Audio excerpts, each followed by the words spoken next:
नमस्कार। हम बात कर रहे थे आकाश तत्व की। आकाश तत्व जैसे कि कल बताया था कि बहुत विस्तृत है और बाकी चारों तत्व इसी की परिधि में आते हैं, यानी कि इन चारों तत्वों को ये अकेला ही होल्ड किए हुए है। कल बताया था कि जैसे करेला है, करेले से और पपीते से आकाश तत्व फ्रूट में अपना वास्तविकता दिखाता है। अब हम बात करेंगे कि आकाश तत्व वास्तव में है क्या और शरीर में कहाँ है। मोटा मोटी शरीर में लीवर कल बताया था और हमारा कान, जो इंद्रिय है वो कान है जिसका आकाश तत्व वास करता है।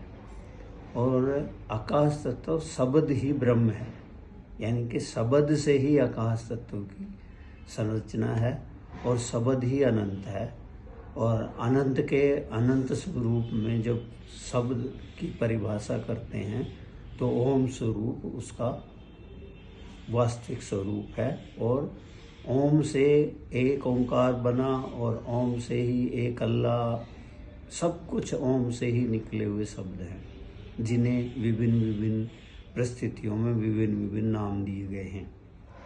तो ओम की ध्वनि जब हम लगातार सुनते हैं और हमारे आसपास ध्यान की अवस्थाएं जब अगर हम सीख लेते हैं, ध्यान की अंतिम ऊंचाइयों में ओम ही गुंजन में आता है तथा ओम से ही वास्तविकता प्रकट होती है।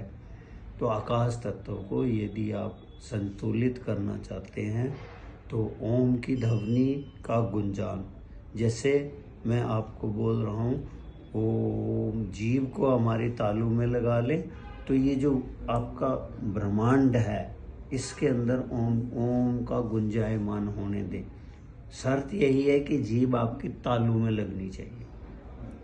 दूसरा है कि अगर हम म्यूजिक सुनते हैं तो म्यूजिक में भी लो फ्रीक्वेंसी म्यूजिक के द्वारा आप अपना जितना भी आकाश तत्व की डिस्टर्बेंस है उसको पूरा कर सकते हैं। आकाश तत्व आपके अंदर समाया जा सकता है। इसी तरह पौधों की छाया में, जैसे पीपल है, वट वृक्ष है, जितने भी बड़े पौधे हैं, जब आप उनकी छाया में रहते हैं, उनके आसपास रहते हैं, उनके पास नीचे बैठ करके अपने आप को शांति में ले जाते हैं तो आपके अंदर आकाश तत्व की अधिकता होनी शुरू हो जाती है।